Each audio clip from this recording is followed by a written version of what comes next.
guys! Welcome to my vlog. So for today's video guys is i-flex ko lang po yung regalo na bigay po ni Kuya Ryan Belen kay tatay. So kuha po ito last February. So binigyan po niya si tatay ng pambili po ng grass cutter tsaka chainsaw.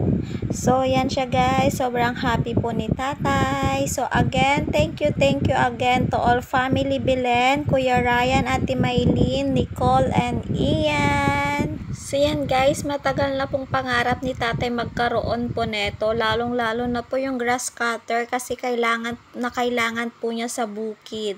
Para po pangtabas ni tatay sa mga damo sa pilapil. So tara guys at samahan nyo po kaming panoorin yung pagkuha namin ng chainsaw at grass cutter ni tatay. So yan nga guys at dinidemo na po ng seller kay tatay kung paano po ikabit yung grass cutter. Pero pwede naman kung diretso yan. Kung masyadong may play, pwede kung diretso.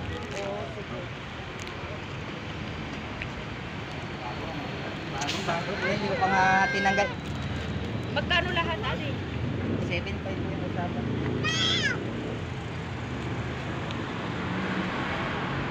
Pagka inassemble ko na yun, ang haba niyan. Grabe. Dakdakol niya. Okay ma'am, thank you po. Thank you po. Kasi ang usapan namin ni Sir, sabi niya 9:30. Sa late na ako masyado. Hindi, okay lang. Hindi ko alam yung sabi ko.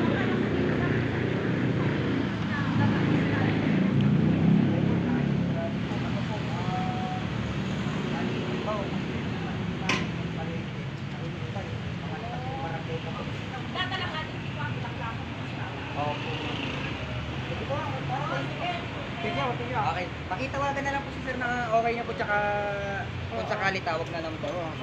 Thank you. Thank you. Manag pwesto ako eh. Katampata anak mo.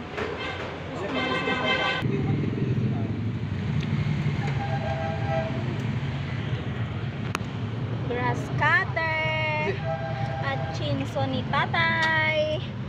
Thank you so much Belen family, Kuya Ryan and Ate Maylene, Nicole and Ian.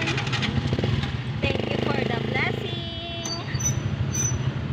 Ay gagamitin na si tatay sa bukid tsaka pagputol ng puno. Thank you very much.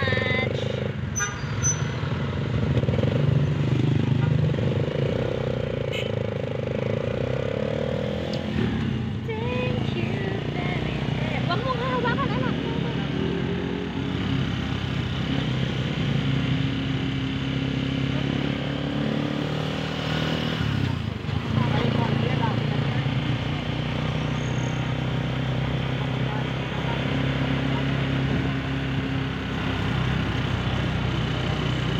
So yan na nga guys at pauwi na kami. So again, thank you again family Belen sa pagmamahal kina nanay at tatay. Thank you so much. God bless you all. And thank you rin po sa mga sumugod po sa premiere. Thank you so much. Love you all guys. Bye!